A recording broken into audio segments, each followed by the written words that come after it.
Halo teman-teman, balik lagi di program Di Belakang Layar. Hari ini di episode 203. Mungkin beberapa teman-teman yang habis berlebaran di kampung halaman udah kembali ke Jakarta atau kembali ke ibu kota mungkin. Atau mungkin ada yang ke Jakarta dan balik ke rumahnya, kan gak semuanya di Jakarta kan. Mungkin udah mulai kembali, beberapa udah balik kerja kan. Ada yang mau balik kerja. Kita juga udah kerja. Betul, sudah mulai langsung ngegas lagi. Harus. Biasanya sih kalau lebaran itu minggu kedua mungkin belum pasti gigi satu lah ya, gigi satu. Mungkin minggu depan itu udah mulai semuanya 4. Normal. udah langsung kan. Giginya kayak 2 dulu. 4. Karena gue juga di beberapa proyek udah langsung post production filmnya. Talent-talent gue juga sudah mulai bekerja kembali di minggu ini. Mas, kalau ngobrol-ngobrol soal talent ini, kita sekarang ada bedanya adalah waktu zaman gue masih handle talent langsung, sekarang kan udah ada beberapa talent manager. Ya, lu juga ada talent manager lah, tapi kan beberapa masih lo handle kan. Kayak nego tuh ada beberapa yang pasti masih di lu dong. Lu masih nggak sih ke lu nego? Nah, kalau yang kenal sama gue, kadang masih ke gue. Tapi kalau yang ada udah ke talent manager ya udah ke talent manager. Jadi gue biasanya masih bantuin untuk beberapa yang gue kenal atau yang proyeknya lumayan besar gitu. Jadi talent manager minta bantuan ke gue. Kalaupun nggak kelewat gue, biasanya gue bantuin lu gitu. Lu ngasih direction. Ngasih itu. Bottomnya berapa? Kenapa harus segini? Itu biasanya dari gue. Dengan kita udah berapa sekian belas tahun lah gue jadi manajer artis. Lu mau puluhan tahun kayaknya udah ya? Puluhan lah. Gue masih belasan. juga pasti kan nego tuh tiap tahun pasti ada. Ya walaupun secara konsep mah nego aja ya. Tapi dengan sekarang orang-orang brand tuh udah ada yang Gen Z kan. Jadi pasti nggak tahu di mata lu tuh ada perubahan gak sih? Lu apa sih yang lu lakukan dengan nego di sekarang ini gitu, ketika lu propose mereka mungkin balik dengan angka yang cukup jauh gitu.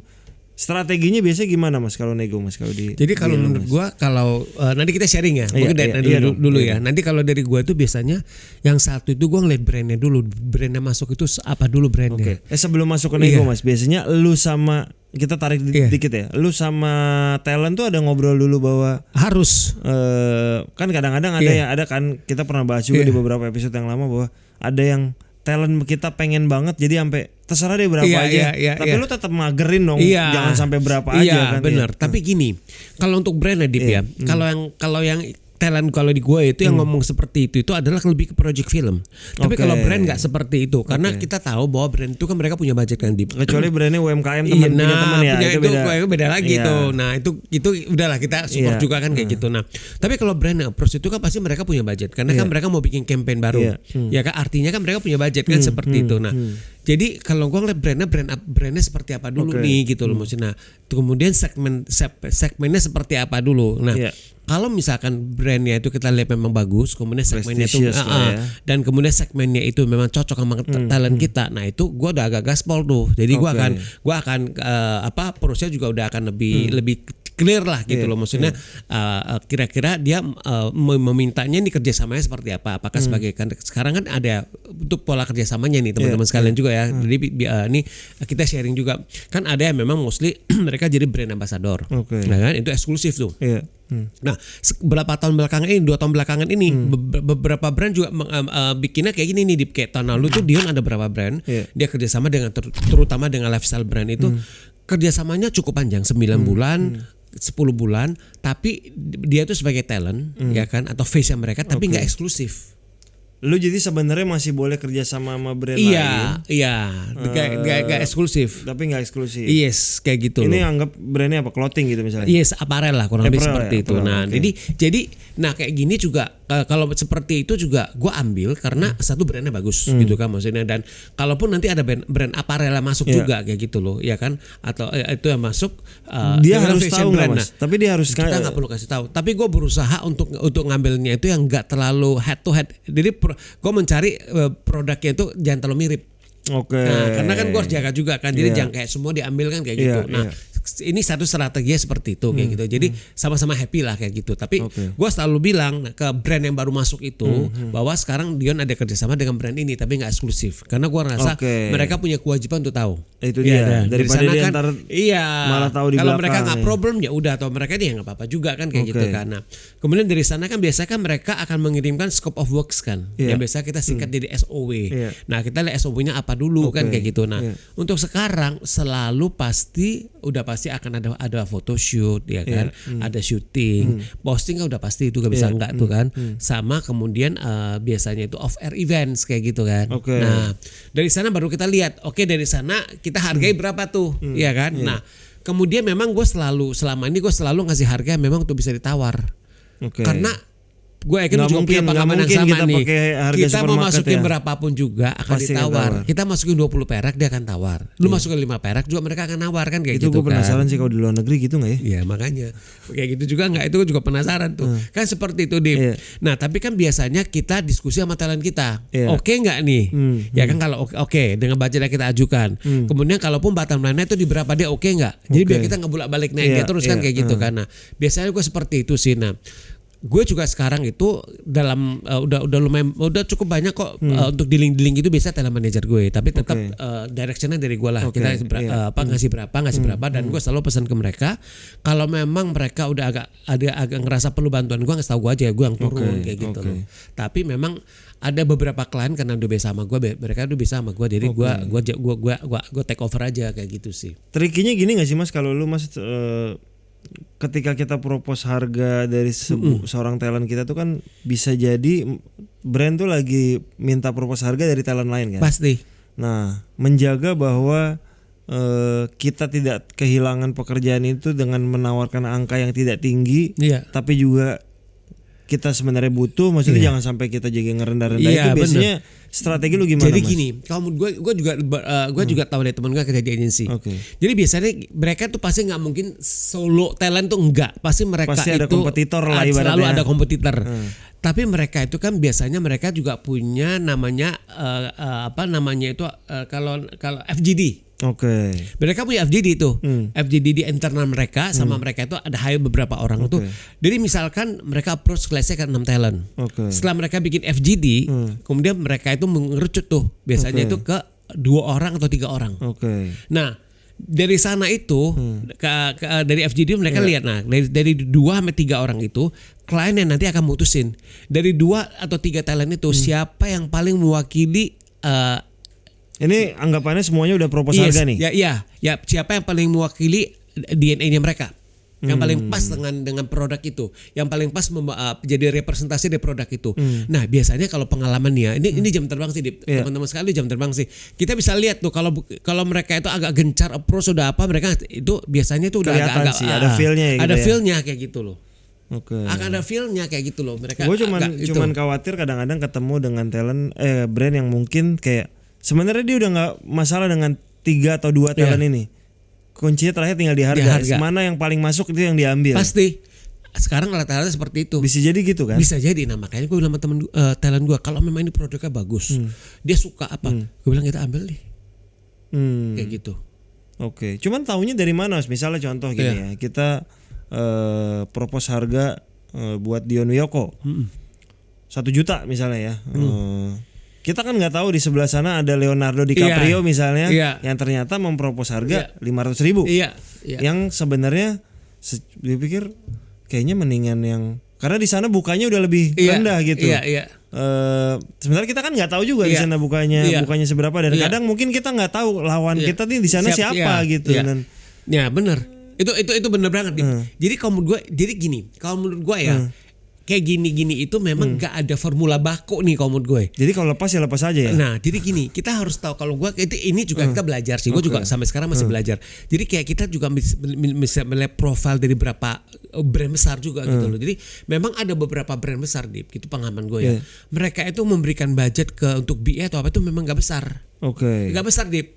Itu gue dapat kuncian nih, dapat kunciannya. Gak besar sekian. Gue ada satu brand ya kan yang approach ke talent gue itu bertahun-tahun mereka hubungin tapi gak pernah nembus hampir 6 tahun. baru bisa nembus tahun lalu. Itu juga maksudnya nggak selama 6 tahun karena nggak pernah jadi. Nggak pernah jadi karena budget yang mereka nawarin buat gue itu kok kecil ya kayak gitu loh. Dan akhirnya dia ke talent lain. Ke talent lain. Oke. Tapi dia tiap tahun menghubungi talent yang sama nih gitu loh maksud gue. Dia nice try ya masih. Terus ya. Nah sampai satu titik gue bilang sama talent gue, kita coba yuk. Kan dia nggak pernah dia, dan itu nggak 1 tahun 6 bulan. Gak ideal sih, kita coba yuk, gue bilang kayak gitu. Tapi buat nyoba oke lah. Iya, kita coba aja, kalau enggak apa-apa. Dan ternyata dia ada kerjasama juga, ada salah satu NGO lah kayak gitu. Nah itu yang ya, kayak gitu. Nah dari sana kita coba, oh ternyata menyenangkan kerjasamanya. Nah ternyata pola dari grup dari brand ini adalah dia memang harga awal itu memang nggak besar, tapi di dan SOW-nya juga nggak ribet gitu loh. Nah mereka itu justru lumayan banyak di additional cost tip. Tiba-tiba nanti mereka minta ada off air sekali ini, habis itu ada posting lagi tambahan 2 kali, nanti ada tambahan syuting lagi. Jadi kalau dihitung-hitung itu lumayan. Kayak gitu. Nah itu teman-teman sekalian, hal itu juga harus kita, ini buat teman-teman manajer artis ya, itu juga harus jadi konsiderasi kita teman-teman sekalian untuk ngambil sebuah brand kayak gitu. Ternyata gue tanya ke teman gue di agensi, memang grup brand itu memang polanya seperti itu, maksudnya pola ini mereka seperti itulah gitu, maksudnya approaching mereka itu ke talent itu adalah seperti itu. Untuk awal memang fee mereka itu nggak besar gitu loh, tapi mereka dan SOW-nya juga simple gitu loh, tapi add-on-nya itu ada kayak gitu loh. Nah kita di add-on aja sebenarnya lumayan kayak gitu loh. Kalau itu kan kita tadi salah satunya brand ya. Kalau off air sih sebenarnya masih ya nego aja. Kalau film mas biasanya ini sama-sama punya kompetitor biasanya. Nah justru gue mau ganti, gue nanya lu kan sekarang di posisi produser kan kayak gitu, lu kan lebih masa waktu lu juga kan sekarang lebih banyak di sana lah gitu. Nah kalau sebagai produser dan lu kan nantinya dalam beberapa hal lu kan pasti akan beririsan dengan beberapa teman manajer artis juga, yang which is satu profesi sama lu, dan itu juga akan menjadi teman baik buat lu. Contoh lah, misalkan nanti kita beririsan seperti ini. Nah, lu bagaimana, gue ya, lu bagaimana bisa menempatkan diri lu itu dalam posisi adalah di sini gua adalah produser. Gitu loh, bukan ini ya gitu ya. Dan pasti mungkin nanti ada beberapa teman manajer artis yang kena baik sama lu itu, misalkan talentnya diikutan di film Imaginary. Mereka tuh expect-nya kan project terakhir juga udah kok. Mereka kan expect-nya itu kan talentnya bayar lebih gede dong daripada PH lain seperti itu. Nah, lu sendiri udah punya plafon budget. Nah, bagaimana lu bisa apa ya? Lu bisa menselaraskan itu di menurut gue. Sebagai manajer artis kan pasti ketika kita propose harga kan kita maunya kenyamanan dan keamanan lah. Secara budget kita aman, talent kita juga nyaman kan. Biasanya kalau sebagai manajer artis gue menaruh posisi bahwa gue udah tahu punya bottomnya segini. Kalau dapat ayo, kalau nggak dapat ya udah, berarti nggak jodoh gitu ibaratnya. Atau misalnya kalaupun biasanya talent gue udah kalaupun akhirnya budgetnya nggak ini, gue suka sama proyeknya di bawah bottom line yang udah kita siapin, ya udah gitu. Nah sekarang posisinya adalah dibalik, ketika gue sebagai produser, berarti kan gue yang nego ke mereka kan. Iya betul. Nah maksud gue di project terakhir mah, gue sih jujur aja di project terakhir memang gue bertemu dengan teman-teman sendiri yang memang kita bersama-sama beririsan di manajer artis. Bagaimana gitu. lu main dari itu? Gue mah fair-fairan aja bahwa gue nggak punya budget yang misalnya lagi kan tiap project tuh pasti skalanya beda-beda kan. Ketika projectnya memang udah ada skalanya segini, budgetnya udah ada kita tetapkan, talent udah kita coba, bahkan dari awal kita udah jelas bahwa kita maunya talentnya ini gitu, karena walaupun kita ada opsi A, B, C, tapi dia adalah opsi A gitu lah ibaratnya. Biasanya mereka propose duluan kan, gue kasih tahu shooting desk, biasanya casting director yang ngasih semua, tapi gue udah notes ke casting director, beberapa yang lewat gue atau beberapa yang lewat dia gitu. Jadi gue udah notes karena gue kenal, udah lewat gue aja gitu. Karena mungkin karena lebih akrab, bukan berarti karena lebih akrab jadi lebih murah, tapi diskusinya mungkin lebih enak, lebih mudah gitu. Ya udah akhirnya dia propose angkanya misalnya jauh gitu, gue balikin, lo masih mungkin dinego sampai berapa gitu, karena gue tahu sebagai manajer pasti nggak mau ditawar jauh, ya gue cuman bilang gue nggak mau lama-lama, gue cuman bottom gue segini, masuk apa nggak, kalau nggak masuk nggak apa-apa, jangan dipaksain, gue mah langsung gitu aja, karena bukan berarti kalau nggak masuk kita tidak berjodoh sekarang, tapi bisa aja juga berjodoh di next project. Dan itu lebih maksud gue juga approach itu akan jauh lebih bagus. Iya. Iya kan? Iya. Nah, gue juga pengen share juga karena gue sama Dipa juga kan ada beberapa project juga kan Tele Avatar juga ikutan ya gitu loh. Dan di project Imaginary juga.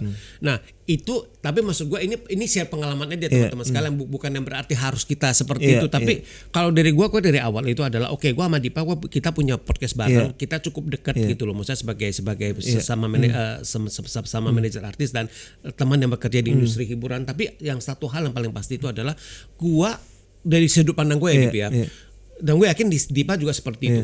Gue tidak akan pernah memanfaatkan kedekatan hubungan gue dengan Dipa itu adalah untuk bisa minta dana arti untuk dapat privilege, untuk bisa dapat fee yang lebih dibanding sama lain. Buat gue tuh nggak fair gitu loh. Nah, itu malah nanti akan merusak apa yang sudah kita bangun selama ini. Gue ambil contoh misalkan di film nanti di film yang akan tayang ya kan di salah satu project di platform OTT. Ya udah disebut juga, udah tayang juga Mas, udah bisa kita sebut lah. Ya udah ya, ya udah Lupa Daratan ya. Nah, itu kan ada dua talent gue yang involve kan kayak gitu. Vino sama Lukman. Betul.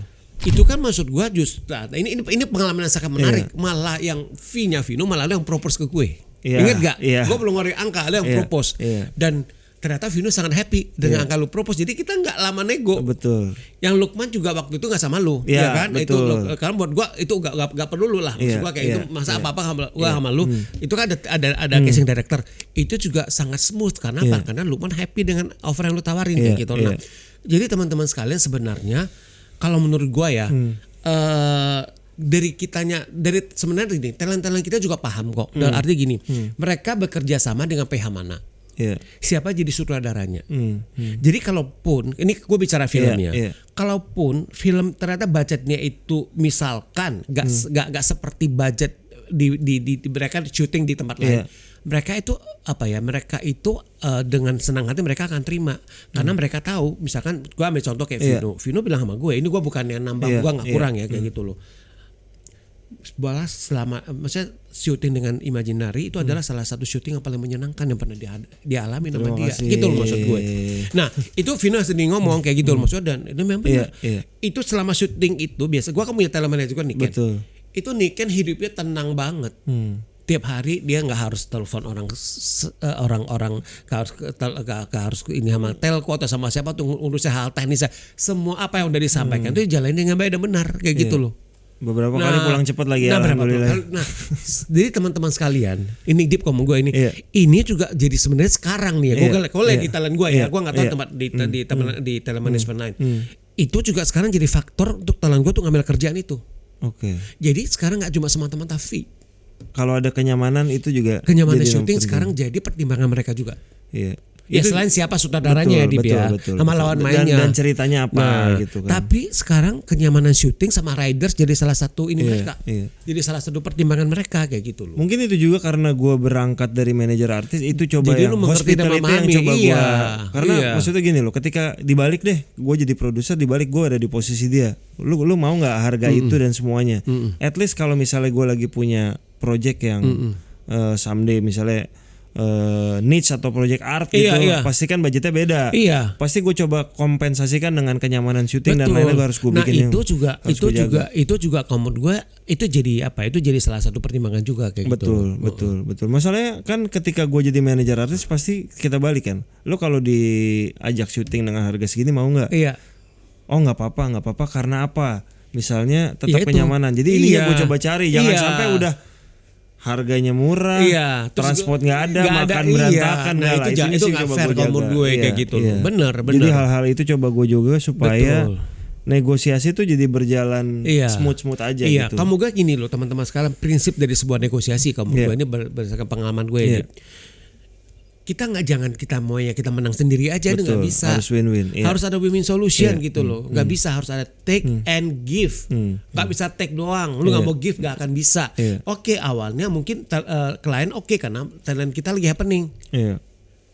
Tapi maksud gua kunci kita sebagai seorang manajer artis, salah satu kunci kita kesuksesan kita sebagai seorang manajer artis, bagaimana kita bisa menjaga karir talent kita itu sustain kan? Iya, betul. Nah, lu kalau mau sustain harus kayak gimana? Lu harus fleksibel kan? Ya, lu jangan cuma take doang, lu take and give harus ada.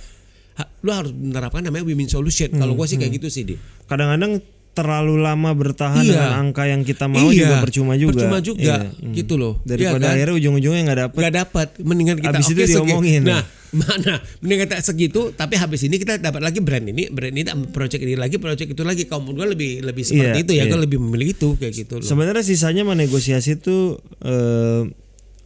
hanya bisa dilakukan learning by doing sih. Walaupun kalian nonton berkali-kali dan apapun juga kalau kalian nggak lakukan. Sama satu lagi di gue setelah itu apa? Kita itu juga jangan, yang tadi gue bilang itu adalah bagaimana kita juga punya empati. Sebenarnya kuncinya juga di sana loh negosiasi. Dalam arti gini, dalam arti jangan kita dari sudut pandang kita doang atau sudut pandang talent kita doang, tapi kita juga bisa pahami sudut pandang klien kita juga, iya kan dari sana sih. Nah dari sana kita cari titik temunya, ketemu atau enggak. Kalau enggak juga nggak apa-apa juga gitu loh maksud gue. Dan kalaupun ternyata biasanya kan kita pasti ada ya 1-2 proyek yang ternyata setelah jalan nggak nyaman, tinggal ditandain aja nggak mau lagi. Iya udah nggak mau lagi. Gitu. Bukan lumayan ada nih. Ya, pasti ada kan. Iya kita tandain aja kayak gitu loh. Kadang tuh nego. Kadang kan ada lo pernah nggak Mas? Lo nih ini pengalaman yang unik nih kadang-kadang. Kita udah nyiapin budget nih misalnya. Kita nyiapin budget nih, gue ada 1-2 pengalaman. Kita nyiapin budget sekian, bottomnya sekian. Ternyata dia belum nanya gue propose, dia yang ngasih duluan. Dan di atas itu ambil lah. Oke. Salaman. Tapi kadang-kadang setelah tahu gitu proyeknya belum tentu nyaman, bisa jadi begitu. Bisa jadi. Kita anggap aja uang itu adalah uang kesabaran. Iya. Ya kan, uang untuk menahan itu aja gitu loh. Nah biasanya kalau gue udah kayak gitu, gue kan sebulan sekali atau 2 minggu sekali kan ngumpul sama talent manager kan. Itu biasa gue kasih tahu tuh, kita sering sharing. Pokoknya yang ini hati-hati ya kalau hubungin gitu ya. Kayak kita udah cerita gini. Jadi nanti talent manager lain kan jadi aware kan kayak gitu. Bener. Kadang-kadang gitu soalnya udah hati-hati ya ternyata gimana nih yang kita tandain ngasih 2 kali lipat nih. Gimana nih? Ya aku bilang oke, berarti lu harus kita udah bilang sama talent kita juga. Kita sebelumnya udah pernah kerja sama, tapi begini. Lu mau nggak? Kadang-kadang ada juga kan talent yang udah nggak apa-apa, gue telan aja. Iya benar. Telan aja udah. Iya telannya. Selama ini ada hal positif di bagian itu kita coba aja. Tapi kalau kita tetap harus mengkomunikasikan yang nggak enak. Jadi biar dia tahu kalau nggak kita di donder kayak gitu loh. Kecuali kalau udah 2 kali ternyata nggak nyaman juga ya udah. Terus udah tahu dia pernah kerja sama talent sebelumnya, lu kan nggak tahu. Nah kita lagi yang salah kan kayak gitu kan. Kayak gitu. Jadi begitu teman-teman, di minggu kedua kita sudah langsung bahas diskusi nego. Itu udah ini loh, udah gigi 4 ke 5 nih teman-teman sekalian. Ini berlaku juga kalau teman-teman lagi nego ke karyawan kalian mungkin. Sama kayak gitu. Ke nego yang lain-lain. Kadang faktor kekeluargaan juga perlu didiskusikan. Iya, ini penting. Jadi nggak semuanya faktor uang. Kita kan orang Asia ya, misalnya apalagi orang Indonesia itu salah satu faktor yang penting juga sih kalau menurut gue sih. Tapi sebagai penutup, lu tuh kalau nego lebih seneng ketemu atau by phone atau karena ada beberapa nih nego yang by WhatsApp sekarang udah kan gitu. Iya. Lu lebih prefer mana, Mas? Gue sebenarnya gue lebih suka itu ketemu, tapi kadang-kadang kliennya lebih enak kan telepon atau WhatsApp. Mereka mau ketemu kita suka rasa gimana? Kalau gue lebih suka ketemu. Kalau gimana? Kalau belum kenal gue lebih suka by phone. Iya. Kalau akhirnya udah kenal lebih senang ketemu gitu. Jadi kalau ketemu biar cepat beres saat itu juga langsung gitu. Benar. Kecuali atau Zoom juga nggak apa-apa. Iya itu juga nggak apa-apa. Atau video call aja udah. Iya kan? Jadi begitu teman-teman, semoga ada episode kali ini menambah wawasan soal nego di minggu kedua ini supaya kalian banyak melakukan nego. Tapi percuma kalian belajar kalau tidak pernah melakukan nego sama sekali. Jadi latihanlah nego ke siapapun yang mau kalian coba. Nego tuh nggak cuma soal uang, karena kalau kayak gue ngobrol ke anak lu bagian dari nego. Iya betul, setuju gue. Jadi terima kasih teman-teman yang udah nonton episode 203. Terima kasih seluruh kru yang bertugas. Kita ketemu lagi di episode 204. Terima kasih.